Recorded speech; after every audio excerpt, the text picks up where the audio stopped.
जाहैबाय धीराज प्रडाक्शन मानव लाभली हेलो मानव लाभली ब्रह्म बिथांखौ जौसांसे फैनो थाखाय गुरै खावलायनाय जाबाय बिथाङानो जाहैबाय मानव लाभली ब्रह्मखौ खावलायजोबो बिथाङा दिनैहाय बिरनानैसो फैदों न'निफ्राय जुनियर जि जाना फैदों नुवाखै द्रिसा जुनियर जि जेम्बु बिरनानैसो फैदों बिथाङा आंखौ खावलायजोबो सम मेदामखौ बिथांनो जे बान्था बेखौ बरायनो थाखाय खावलायबाय गिबियावनो बिथांखौ जों गांसे आर'नाइजों बरायना लाग्रोनि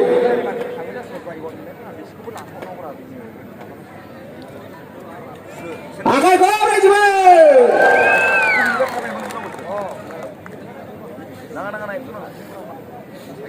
ट्रफी विथ सर्टिफिकेट नोंथाङा बे एवार्डखौ मोननानै माबायदि मोनखो फंनैसो बुंनो लुबैगोन नामा डिप'जिट जायो बेबायदिया जेबो नङा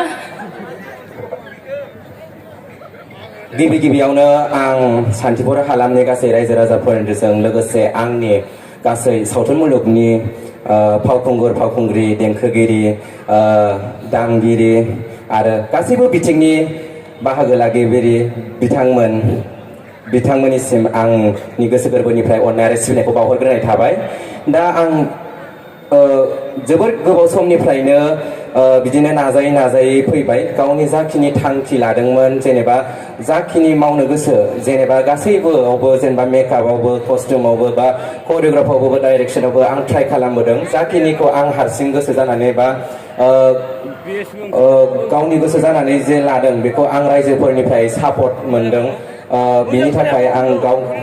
बे रायजोफोरनि सापर्टैसो ओंखारदों गावखौ आं रोंथारो माथारो होननानै आं बेखौ हारसिं ओंखाराखै आं गासैबो रायजो राजाफोरनि बाख्नायनायनि सायावसो आं ओंखारदों आरो जोंहा नै मेदाममोन दङ आरो आयं सुलेखामोन गासै जोंनि गिबि खेब ओंखारजेननाय मान होनो गोनां बिथांमोन दङ दा बिथांमोननिफ्राय आङो साजेसनखौ लाबोदों दा बिनि थाखाय आङो जोबोर साबायखर बावो बिथांमोननिसिम बिराद गोजोननाय मोनदों दा गासैनि बिथिंनिफ्राय आंखौ जायफोर मदद होबोदों सिगांनिफ्राय दिनैसिमहालागै आं नामफोरखौ मख'बाबो मख'जोबनो हानाय नङा गासैबो आंनि आंगो बिनि थाखायनो आङो बयखौबो साबायखर बावनानै दिनैनि बे हाबाफारिसिम सफैदों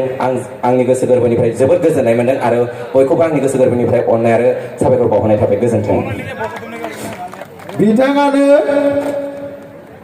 जेसेबां कस्टिउम खालामो गासिबो डिजाइनफोरखौ बिथाङानो खालामो एक्टर एक्ट्रेसनि बांसिनानो सब दिनैनो बे आं जोंख्लाब माख्लाब गाननाया